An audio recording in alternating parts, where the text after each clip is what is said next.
परम पूज्य गुरुदेव परम वंदनीय माता जी की दिव्य उपस्थिति को साक्षी मानते हुए माँ गायत्री के महामंत्र के साथ मैं अपनी बात को आरंभ करना चाहता हूँ।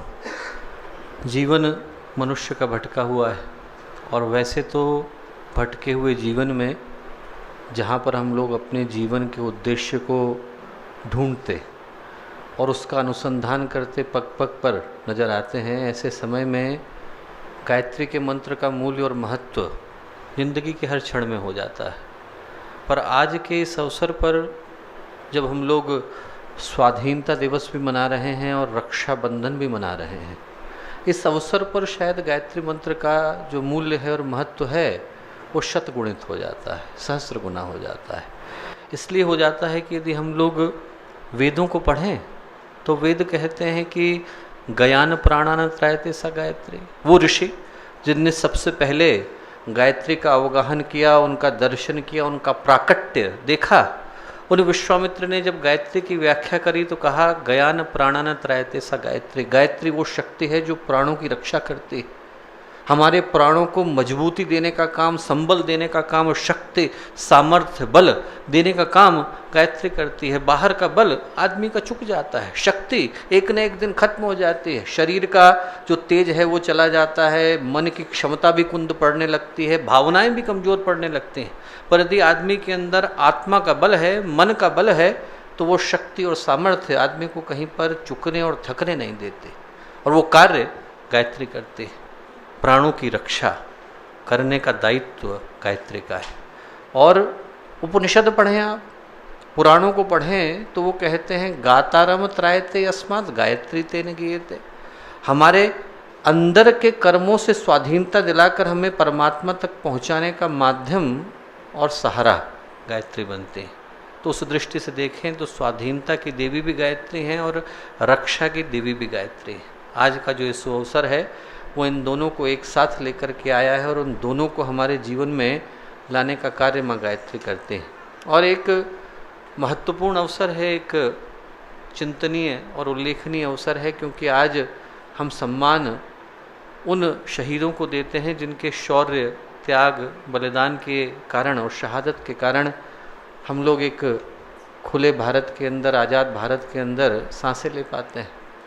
पर प्रश्न इस अवसर पर पूछने का ये जरूरी हो जाता है दोस्तों कि जब हम स्वाधीन भारत में जी रहे हैं तो यदि वो पुण्यात्माएं, वो हुतात्माएं, वो शहीद जो बलि की वेदी पर चढ़े, उनमें से यदि कोई लौट करके आए और हमसे प्रश्न करे कि जो आज़ादी हमने आपको दिलाई थी, जिस आज़ादी को दिलाने के लिए और जिस स्वाधीनता को महसूस कराने के लिए हम लोगों ने अपने खून के कतरे कतरे को बहाया था, किसी की गर्दन कटी, किसी का सिर कटा, किसी का परिवार गया, किसी की उम्र गई, किसी की जवानी गई, और यदि वो लौट करके हमसे पूछें कि वो जो आज़ाद भारत आपको लौटाया था उसको आप सुरक्षित रख पा रहे हो कि नहीं रख पा रहे हो, उस स्वाधीनता के साथ हम कर क्या रहे हैं, तो उस प्रश्न का उत्तर देते समय में हमारे चेहरे शर्म से झुकने नहीं चाहिए। और इसको दुर्भाग्य कहेंगे कि अरबों की जनसंख्या वाले इस देश में यदि ये प्रश्न और इसका उत्तर लोगों को ईमानदारी से देने को कहा जाए तो करोड़ों के चेहरे शर्म से झुक जाएंगे। क्योंकि आज हम राष्ट्रीयता का अर्थ जिन बातों से लगा करके बैठ गए हैं उसका राष्ट्रीयता से सरोकार नहीं।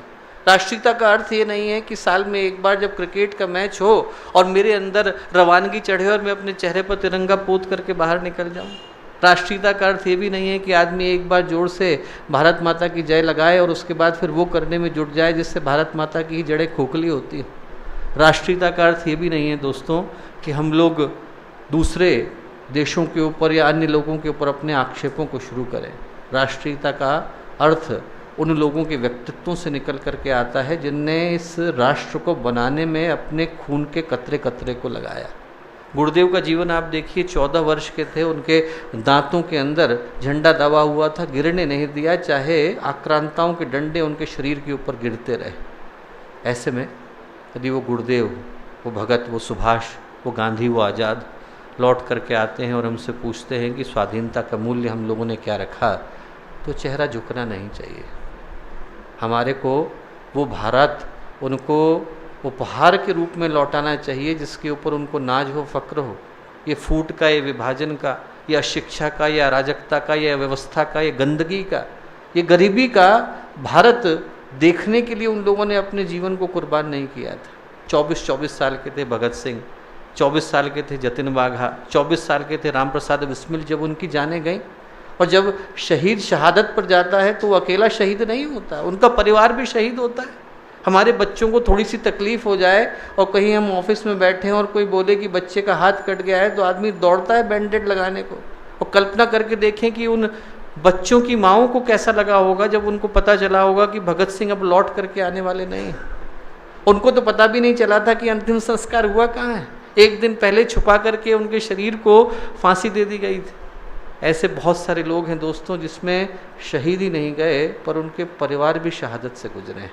और हमारी जिम्मेवारी बन जाती है कि जब हम आज के इस पवित्र दिन एक महान स्वतंत्रता सेनानी की भूमि पर, उनकी तपोभूमि पर खड़े हैं, तो यहाँ से एक संकल्प ये लेकर के जाएं कि किस तरह का भारत हम अपने बच्चों के लिए छोड़ करके जाना चाहते हैं। वो कौन सा भारत है जिसमें हम अपने बच्चों को चाहेंगे कि वो यहाँ की हवा में सांस लें। वो संकल्प हमारे हृदय में कहीं गहरे निकल कर के आए तो माँ गायत्री के इस धाम में बैठने का और यहाँ आने का उद्देश्य सार्थक हो सकेगा। जब बिस्मिल ने शरीर को छोड़ा तो वैसे तो उनकी बहुत सारी कविताएं आप लोगों को पता हैं, पर एक कविता जो वो एक दिन पहले लिख रहे थे दिल को छू लेने वाली।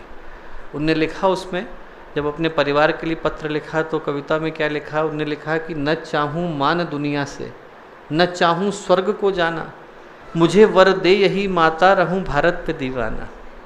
न चाहूँ मान दुनिया से, न चाहूँ स्वर्ग को जाना, मुझे वर दे यही माता रहूँ भारत पे दीवाना। करूँ मैं देश की सेवा, पड़े चाहे करोड़ों दुख। बोले करूँ मैं देश की सेवा, पड़े चाहे करोड़ों दुख, अगर जन्म लूँ मैं आकर तो हो भारत नहीं आना। जो बात वो कह कर के गए, बोले मुझे हो प्रेम हिंदी से, मुझे हो प्रेम हिंदी से, पढ़ूँ हिंदी लिखूँ हिंदी, चलन हिंदी चलूँ हिंदी, पहनना ओढ़ना खाना। ये बात बिस्मिल एक दिन पहले लिख कर के गए दोस्तों। आज का दिन हृदय से उन शहीदों को याद करने का दिन है और इस भाव के साथ याद करने का दिन है कि हम जब यहाँ से उठें तो हमारे संकल्प पुख्ता हो, मन में परिभाषाएं तरोताजगी से भरी हुई हों, जीवन एक उद्देश्य के लिए समर्पित हो, इस भाव के साथ कि हमारे जीवन में उन संभावनाओं का उदय हो। एक बार माँ गायत्री का महामंत्र मन को स्थिर करते हुए, शरीर को स्थिर करते हुए और अपनी चेतना को एक महान चेतना के साथ जोड़ते हुए गायत्री मंत्र के साथ साथ साथ ओम भूर्भुवः स्वः तत्सवितुर्वरेण्यं भर्गो देवस्य धीमहि धियो यो नः प्रचोदयात्।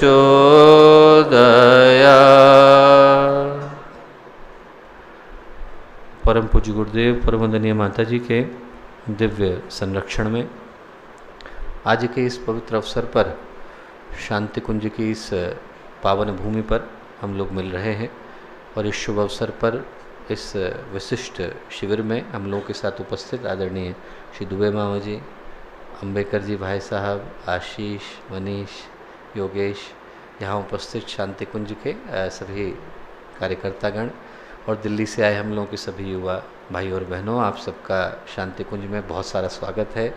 मुझे आशा है कि एक दिन जो आप लोगों का गुजरा वो कुछ नई संभावनाओं को लेकर के गुजरा होगा। तो एक बार फिर से शांति कुंज की ओर से, गायत्री परिवार, देव संस्कृति विश्वविद्यालय सभी की ओर से सभी का बहुत सारा स्वागत और अभिनंदन। मित्रों, हम लोग एक पावन भूमि पर, एक पवित्र अवसर पर आज के दिन यहाँ पर मिल रहे हैं। उस भूमि पर मिल रहे हैं जहाँ पर इस युग के विश्वामित्र ने, इस युग के ऋषि ने इस संसार को बदलने के लिए एक से एक बढ़कर के महान चिंतनों को दिया। आत्मनिर्माण, परिवार निर्माण, समाज निर्माण, राष्ट्र निर्माण, व्यक्तित्व निर्माण। हम बदलें तो युग बदले, हम सुधरें तो युग सुधरे। आत्म सुधार से लेकर विश्व को बदलने का और आत्म परिष्कार से लेकर लोक कल्याण का, उन सारे सूत्रों को उनने इसी धरती पर दिया और एक ही साथ हजारों ऐसे व्यक्तियों का जीवन वो जी करके गए जिसकी कल्पना कर पाना भी संभव नहीं। आप कल्पना करके देखें कि एक ऐसा व्यक्तित्व जिनके जीवन का लगभग आधा समय पूरी तरह से एकांत में चला गया। 15 वर्ष की उम्र में तपस्या शुरू करी, उसके बाद जब गायत्री के 24 महापुरुष चरण संपन्न कर लिए तो हर 10 वर्ष के बाद 1 वर्ष के लिए हिमालय की तप साधना में चले गए। अंत के 5 वर्ष पूज्य गुरुदेव की सूक्ष्मीकरण साधना में संलग्न थे। तो जो बाकी के 35 से 40 वर्ष के करीब आते हैं उसमें गुरुदेव ने 3400 के करीब किताबें लिखी। आप कल्पना करके देखो, यदि किसी को लगता हो कि कितना बड़ा पुरुषार्थ है तो 3400 व्यक्ति पत्र लिख करके देख ले, उसको पता चल जाएगा कि कितना बड़ा पुरुषार्थ वो करके गए। लगभग गायत्री परिवार के 3500 4000 केंद्र जितने भी भारत और विश्व के कोने कोनों में फैले हुए हैं, उनके 2400 के करीब केंद्रों की स्थापना गुरुदेव के स्वयं के द्वारा की गई। यदि हम लोगों के पास एक ही काम हो कि गुरुदेव के द्वारा स्थापित किए गए केंद्र में जाना हो दिन में एक बार और कुछ न करना हो, तो उसी स्थान में 9 या 10 वर्ष के बाद लौट रहे होंगे। तो एक ही व्यक्ति जो हजारों व्यक्तियों का जीवन जी करके गए और पूरे विश्व, धरती, सृष्टि और समाज के लिए एक से एक बढ़कर चिंतनों को दे करके गए, उनकी इस पावन धरा पर हम लोग मिल रहे हैं। और आज के इस अवसर पर समय थोड़ा सा हम लोगों के पास अल्प है, इसको ध्यान में रखते हुए कि युवा होने का आध्यात्मिक अर्थ क्या है, इस संदर्भ में कुछ बातें आप लोगों से करना चाहता हूं, क्योंकि युवा होने के अर्थ अनेकों दृष्टियों से अनेकों तरह के हो जाते हैं।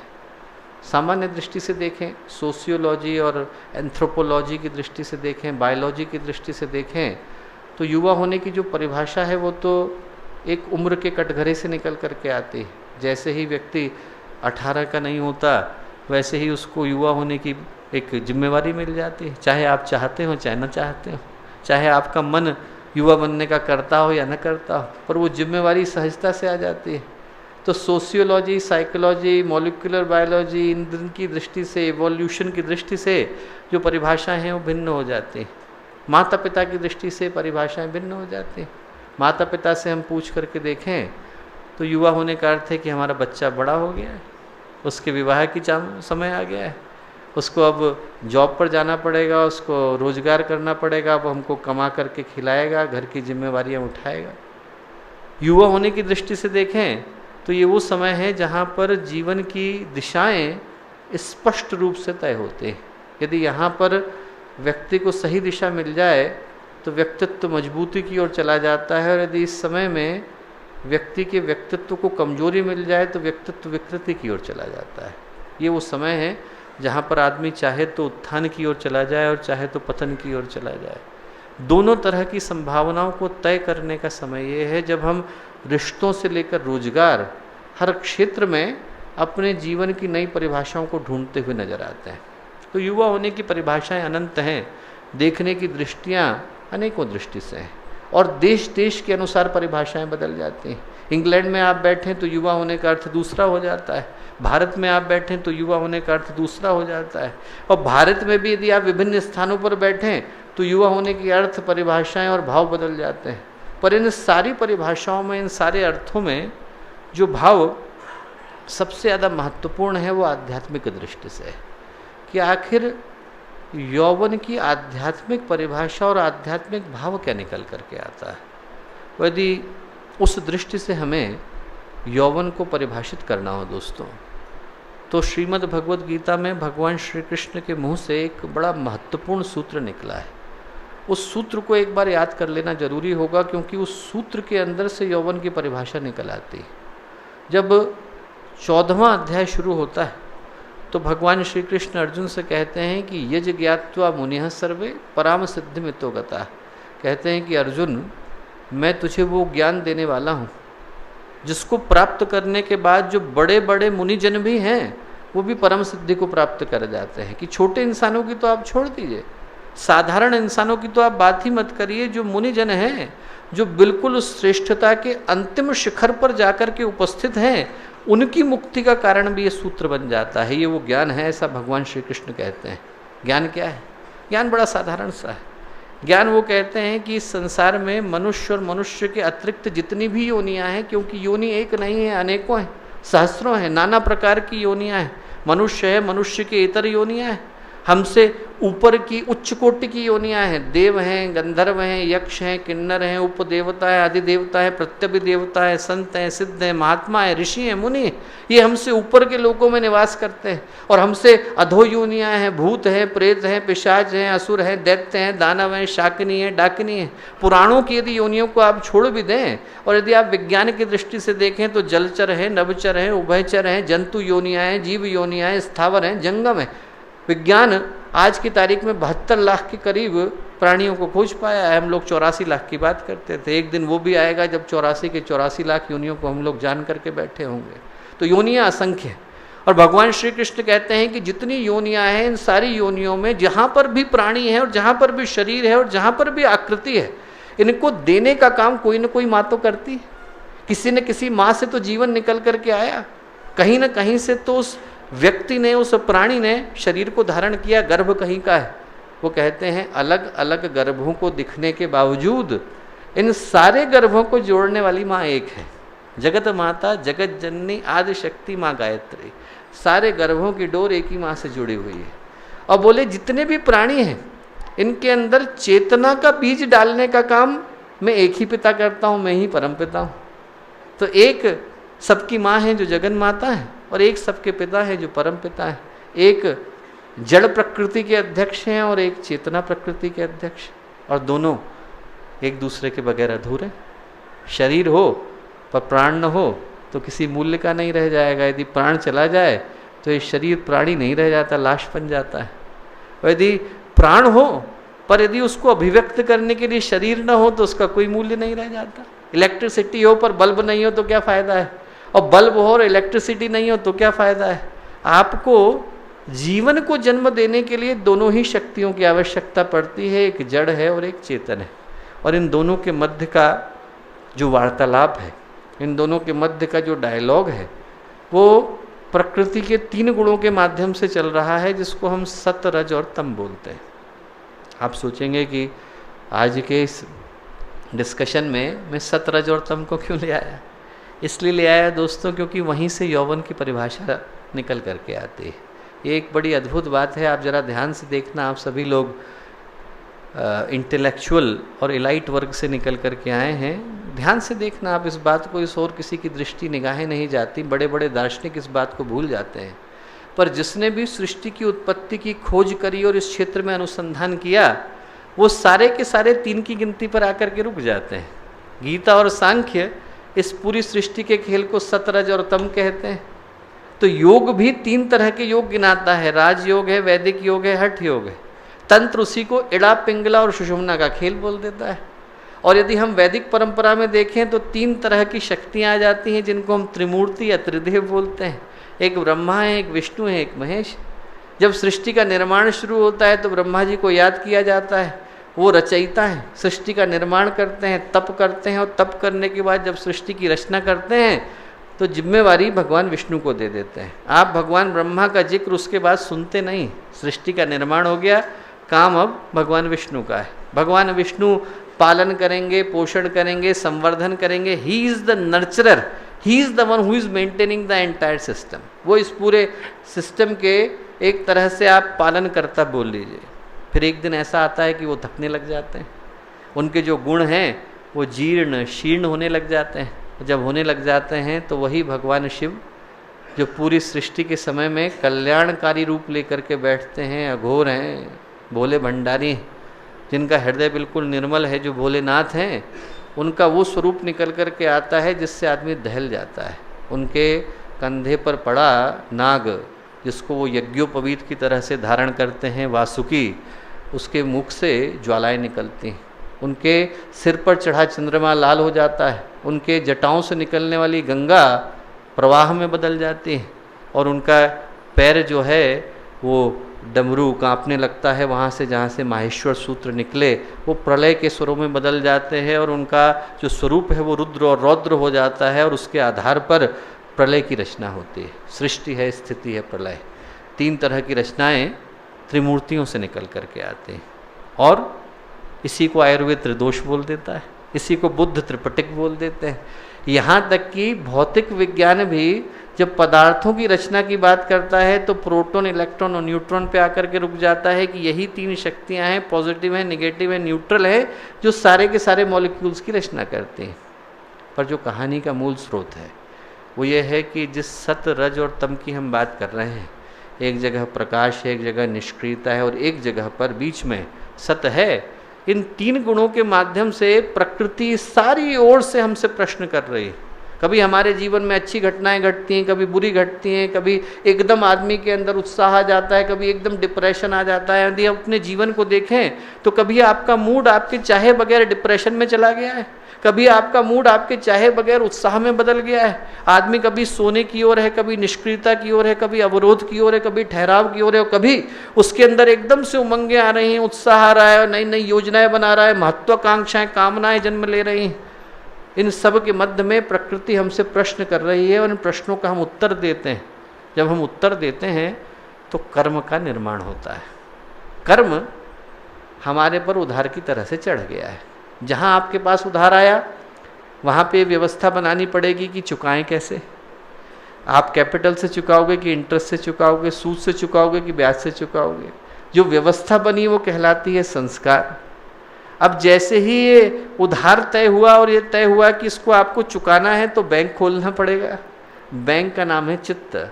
चित्त सारी व्यवस्थाएं रखता है कि आपके पास अकाउंट में कितने पैसे हैं, कितना कर्म है, चुकाएगा कौन, कब चुकाएगा। और वो जो चित्त है, जैसे ही बैंक खुला तो बैंक में आपको गार्ड रखना पड़ेगा, आपको कर्मचारी रखने पड़ेंगे, आपको डॉक्यूमेंट रखने पड़ेंगे। वो व्यक्तित्व का निर्माण करता है।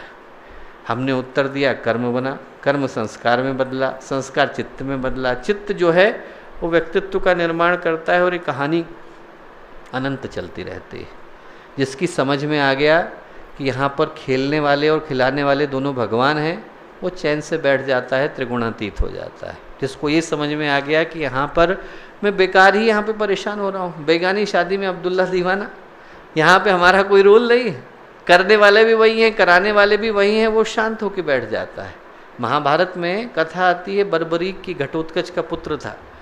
तो जब भगवान महाभारत को शुरू कराने वाले थे तो बर्बरीक बोला कि भगवान आप इतने सारे लोगों को क्यों मार रहे हैं, आप जिनको मारना चाहते हैं उनकी लिस्ट बता दीजिए, मैं एक बार में मार देता हूँ। उन्होंने कहा कैसे? बोले मुझ पर भवानी का आशीर्वाद है। बोले क्या? बोले मुझे माँ भवानी ने 3 तरह के बाण दिए थे। बोले उनका उपयोग क्या है? भगवान श्री कृष्ण ने कहा। उन्होंने कहा उनका उपयोग साधारण सा है। पहला, आप यदि बाण छोड़ो तो जिस जिसको मारना है उसके माथे पे बिंदी बन जाती है। जैसे आप वो हॉलीवुड की पिक्चर देखो तो स्वॉट वाले चलाते हैं ना, वो लेज़र गाइडेड हो जाता है, फिर आप अगली बार में मारो तो मर जाएगा। तो आज से 5454 ईयर्स पहले महाभारत में स्वॉट सिस्टम उनने लागू कर दिया था। तो जो है पहला आप बाण चलाओ, लोगों के चेहरे पे बिंदी बन जाएगी। उसने कहा जब मैं सेकंड चलाऊंगा तो उन्हीं को जा के लगेगा जिस जिसके ऊपर बिंदी बनी है। भगवान कृष्ण ने कहा अच्छा एक बार चला के दिखाओ। बोले किस पे चलाऊं? बोले ये जो बरगद का पेड़ है इसमें जितने सूखे पत्ते हैं उनको आप गिरा के दिखाओ। ठीक, उसने पहला बाण चलाया और सारे सूखे पत्तों के ऊपर बिंदी बन गई। भगवान कृष्ण ने कहा कि अरे इसका वरदान तो सही है। उन्होंने एक पत्ता लिया और अपने पैर के नीचे डाल लिया।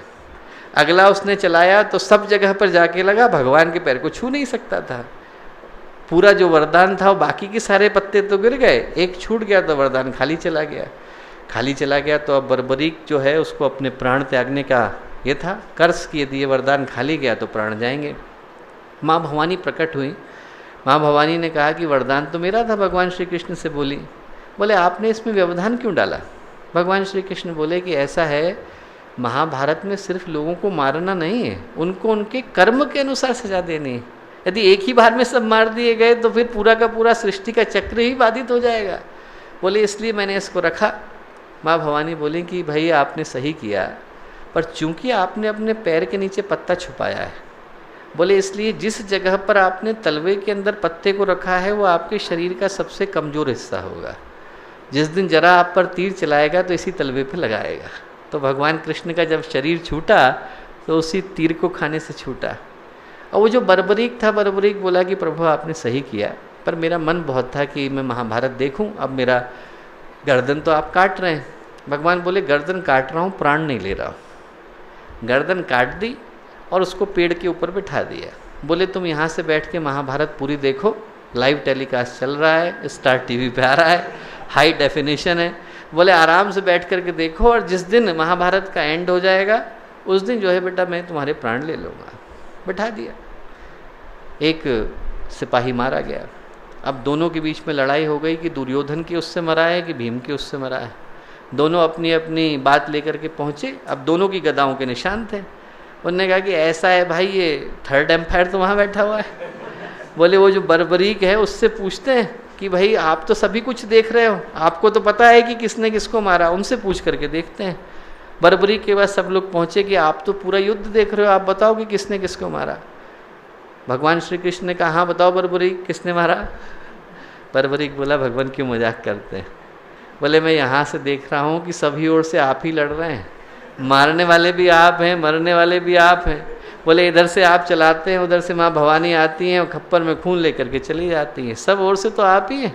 इसीलिए तो भगवान श्री कृष्ण गीता में कहते हैं य एनम वेत्ति हंतारम यश्चैनम मन्यते हतम उभौ तौ न विजानी तो नायम हंति न अन्यते। जो मार रहा है और जो मर रहा है दोनों ही बेवकूफ़ हैं, क्योंकि उनको पता ही नहीं है कि न मैं मारने वाला हूँ न मैं मरने वाला हूँ। नहीं, शरीर चला जाएगा, मारने वाला कोई और था, मरने वाला कोई और था। तो जिसको ही समझ में आ जाता है कि यहाँ पर वही दोनों ओर से खेल रहे हैं, इधर पक्ष भी वही हैं विपक्ष भी वही हैं, सभी ओर से भगवान ही तो खड़े हैं, वो आराम से निश्चिंत होकर के बैठ जाता है। उसको पता चल जाता है कि कर्म मेरा नहीं, वो तीनों गुणों के पार चला जाता है और त्रिगुणातीत बन जाता है।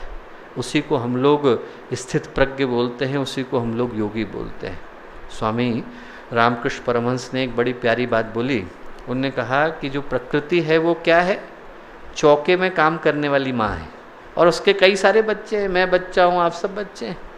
अब बोले माँ क्या करती है कि चौके में रोटी बना रही है, इतनी देर में एक बच्चा रोने लग जाता है तो उसको एक चूड़ी फेंक देती है, ले तू इससे खेल। अब बच्चा चूड़ी को देख के खुश हो जाता है, थोड़ी देर के लिए चूड़ी से खेलता है, फिर बोर हो जाता है तो चूड़ी को रखता है, रोने लग जाता है तो माँ उठा के बेलन दे देती है कि ले तू इससे खेल ले। थोड़ी देर उससे खेलता है, फिर उससे बोर हो जाता है तो एक खिलौना पकड़ा देती है। बोले ऐसे ही प्रकृति करती है, बच्चा रो रहा है तो उसको एक रिश्ता पकड़ा देती है। थोड़ी देर में बच्चा रिश्ते से खुश होता है, रिश्ते से खुश है, अब थोड़ी देर में रिश्तों से बोर हो गया तो एक गाड़ी पकड़ा देती है, फिर गाड़ी से खुश हो जाता है। फिर उसके बाद थोड़े दिन में गाड़ी से बोर होने लगता है तो एक घर पकड़ा देती है कि तू घर रख ले। अब बच्चा इसी में खुश रहता है।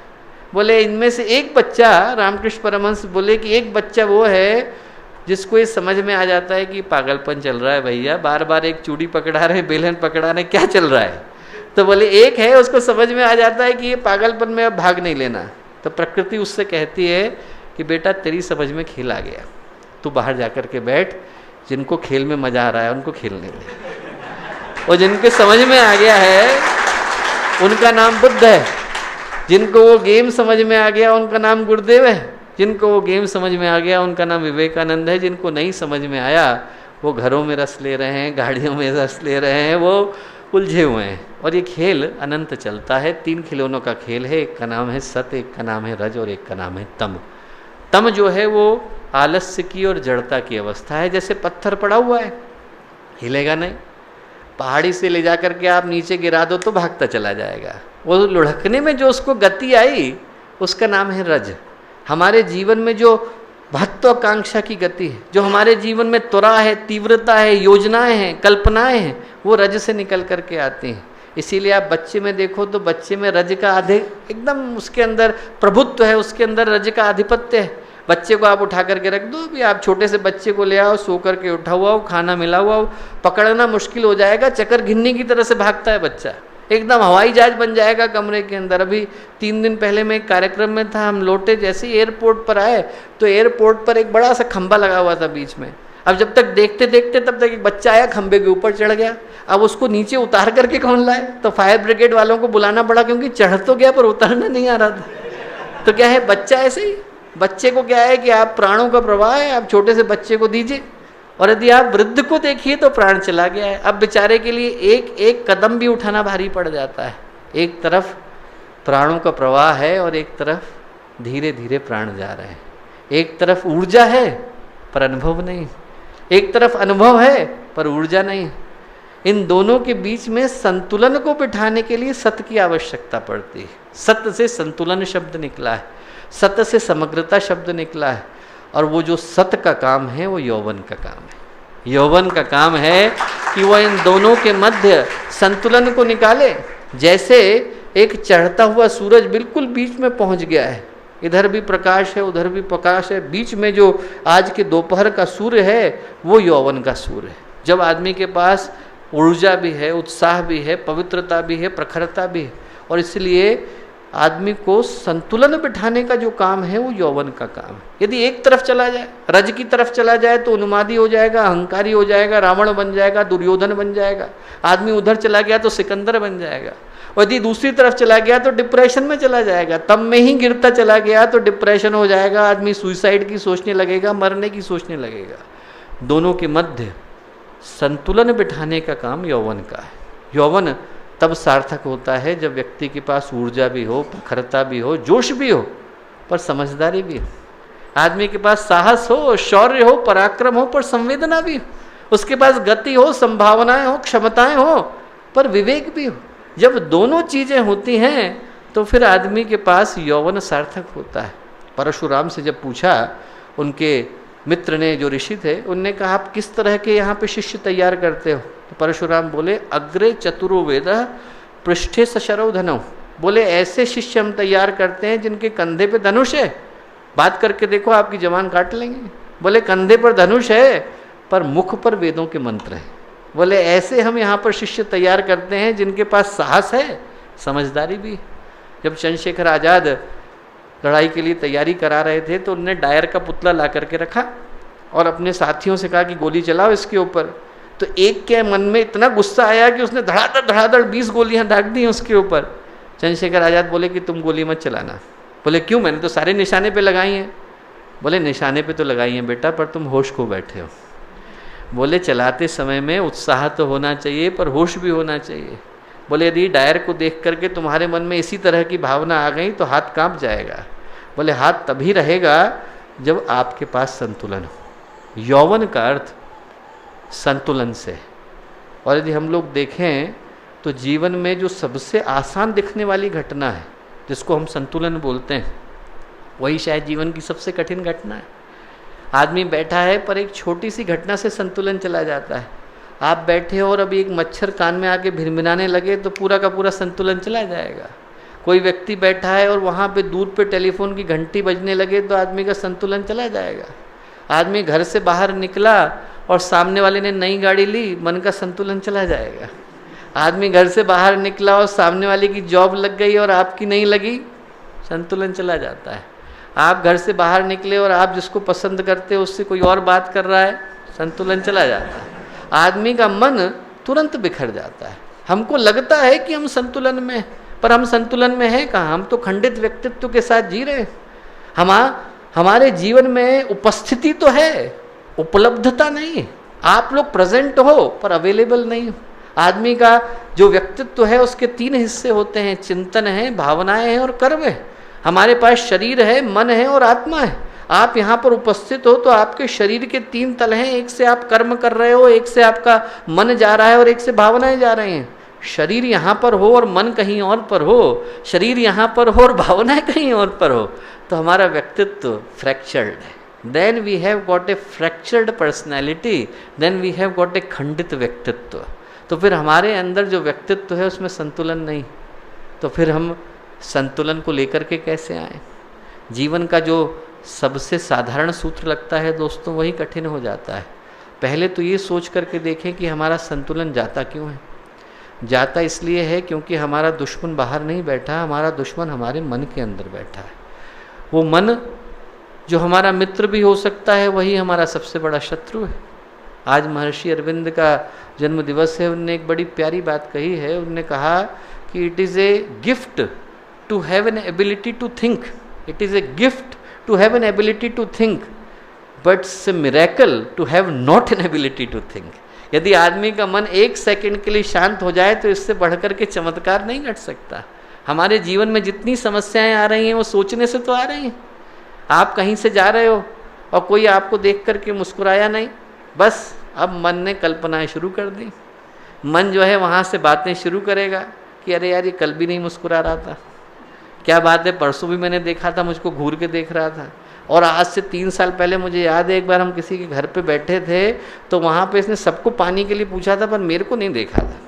अब मन ने थोड़ी देर में इतनी बड़ी कहानी बना ली है कि वो आदमी जिसने सिर्फ देख करके मुस्कुराया नहीं था, अब मेरे मन में एक पूरी की पूरी योजना और पूरी की पूरी प्लानिंग जन्म ले चुकी है कि अब मैं अगली बार इसको बताऊंगा कि नालायक तुम मेरे को देख के मुस्कुराया क्यों नहीं था।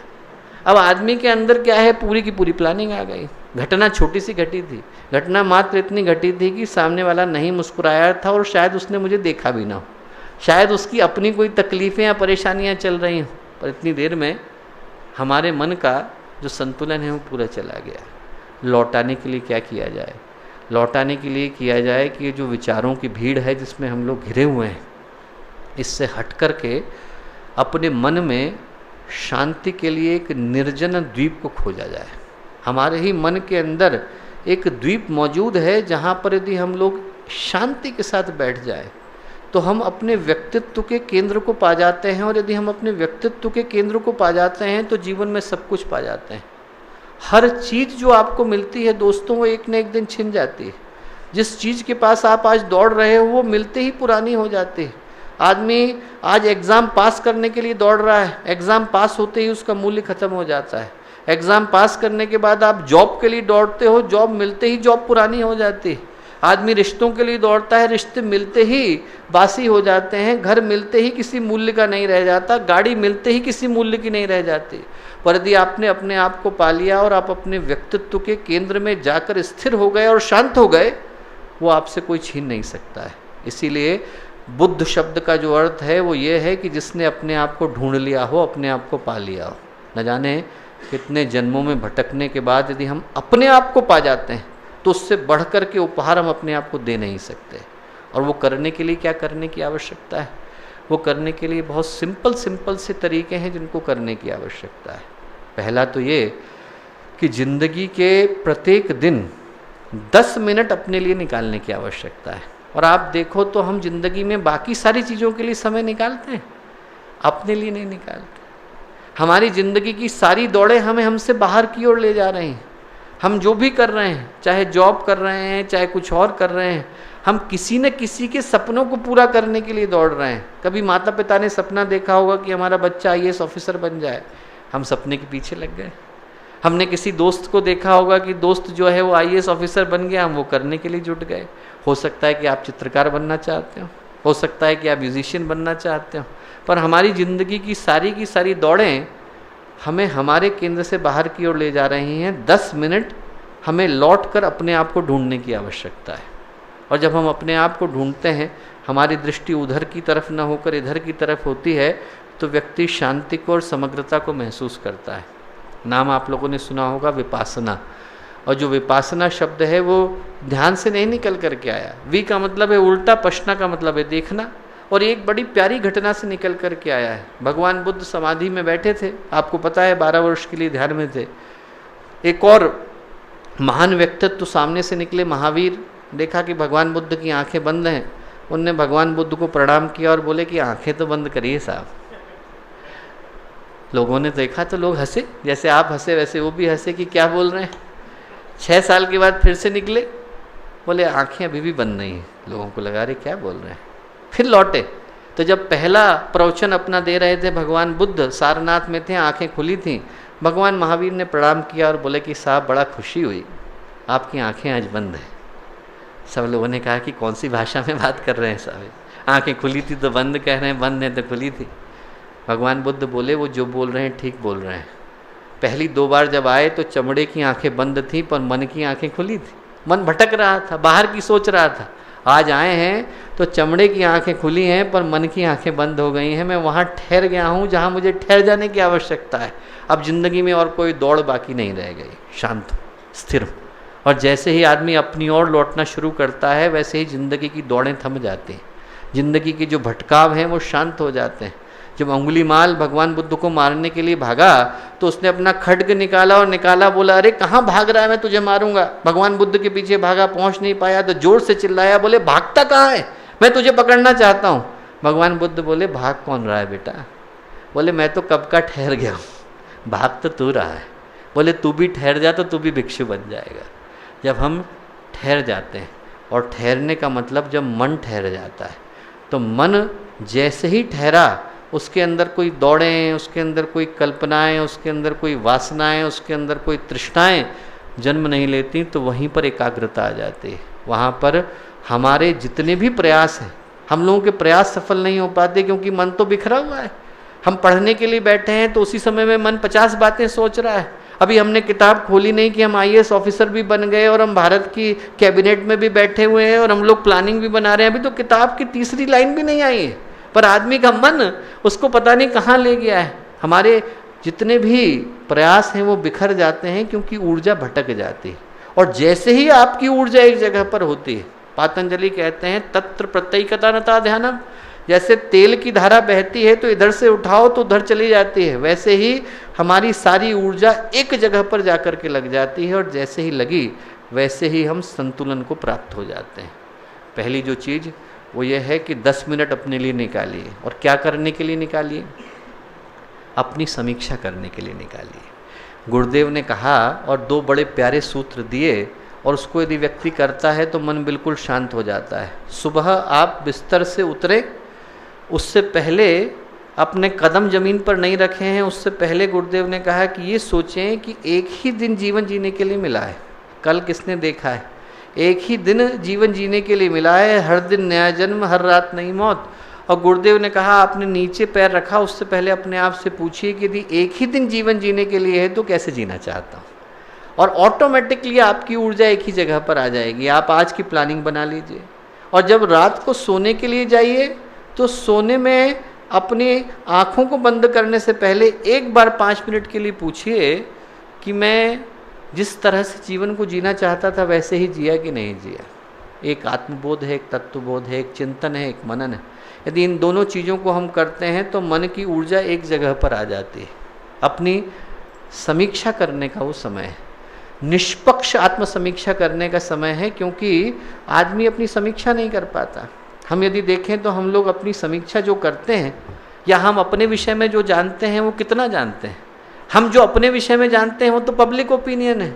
आपको जो दूसरे बोल देते हैं वो हम विश्वास करने लग जाते हैं। लोग मुझसे कहेंगे आप बहुत अच्छे लग रहे हैं, मुझको लगने लग जाएगा कि मैं अच्छा हूँ।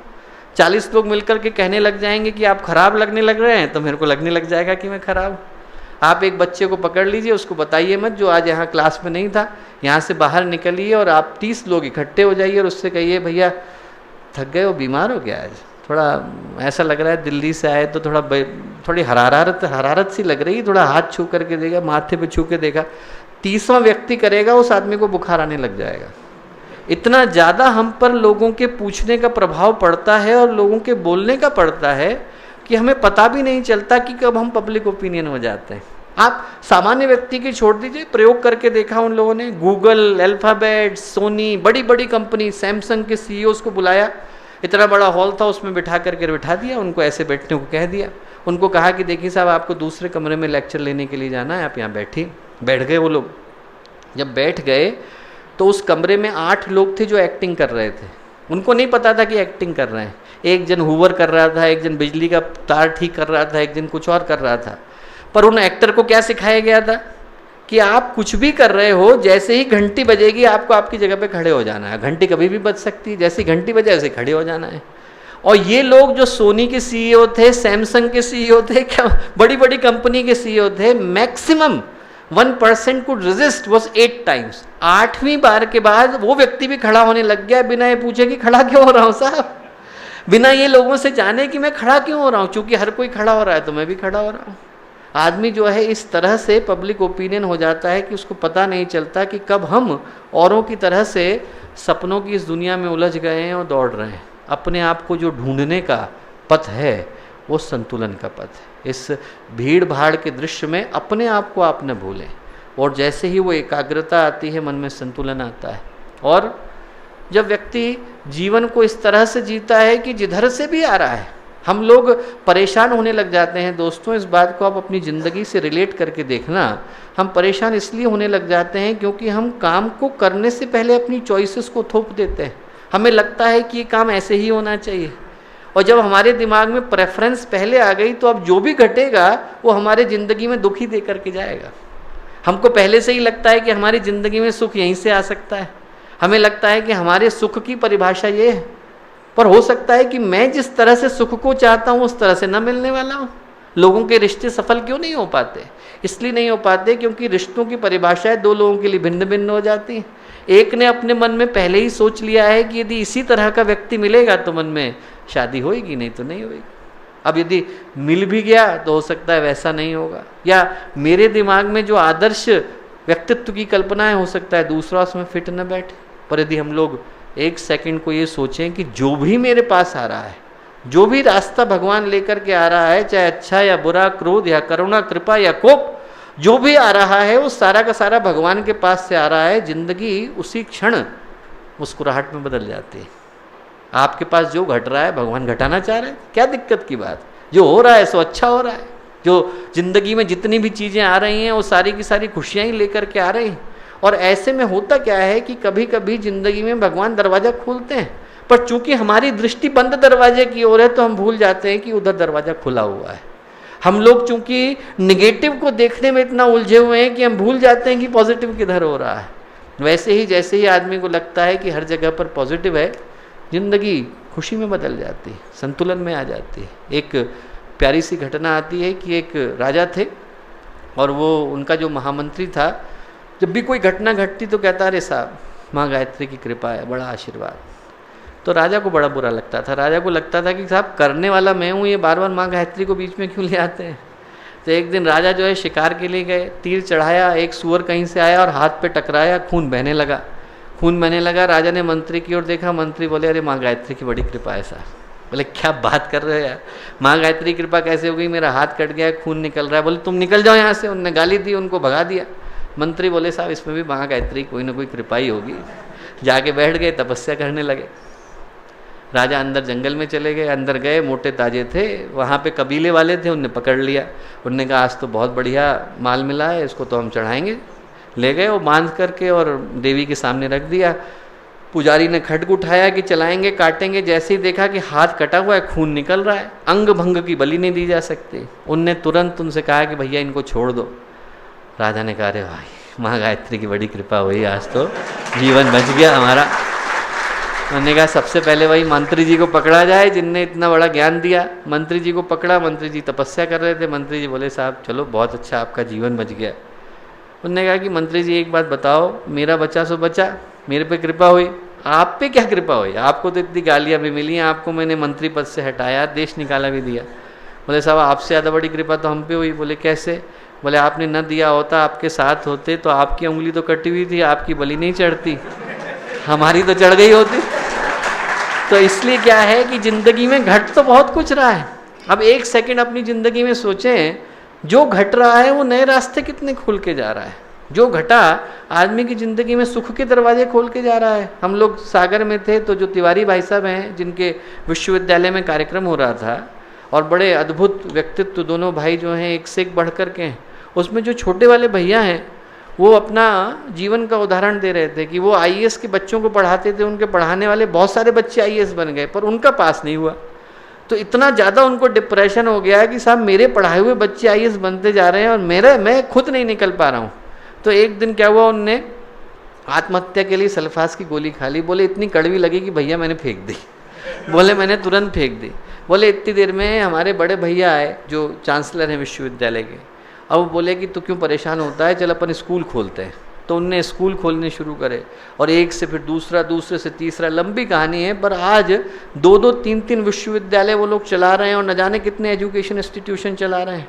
पर यदि उनने अपनी ज़िंदगी की गति को वहीं थाम दिया होता, वहीं रोक करके बैठ गए होते कि मुझे आईएएस ही बनना है और नहीं बन पाया तो ज़िंदगी ख़त्म है, तो वो जो 3-3 विश्वविद्यालय उनके कारण चल रहे हैं और जो 1-1 लाख बच्चों को वो एजुकेशन दे रहे हैं, वो कौन दे रहा होता। हमारी ज़िंदगी का एक दरवाज़ा बंद होता है तो दूसरा खुल जाता है। उधर देखना संतुलन का दूसरा सूत्र है।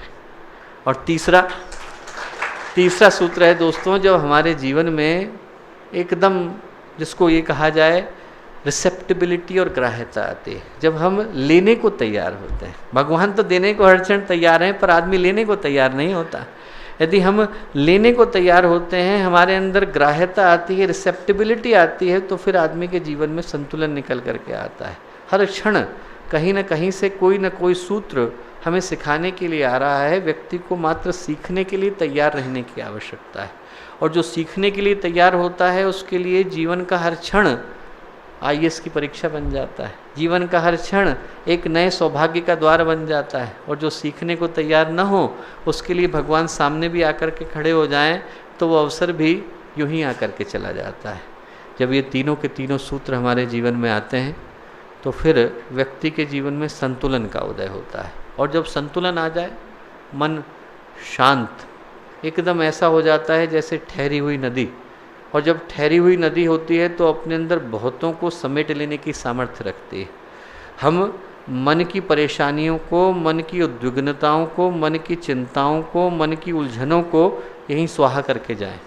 कल सुबह का जब यज्ञ हो तो आप जब गायत्री मंत्र बोल करके स्वाहा कर रहे हों, उसके साथ मन की टेंशनों को स्वाहा कर दीजिए। और जो लेकर के जाना है वो उत्साह लेकर के जाइए, पॉजिटिविटी लेकर के जाइए। आदमी की ज़िंदगी में छोटी छोटी तकलीफ़ें होती हैं। एक ही छोटा सा कप है, मैं ऐसे पकड़ूं, 1 मिनट तक पकड़ूंगा तो दिक्कत नहीं है, 1 घंटे तक पकड़ूंगा तो दिक्कत है। 1 घंटे तक पकड़ूंगा तो ये जो 100 ग्राम का कप है वो 1 किलोग्राम का लगने लग जाएगा।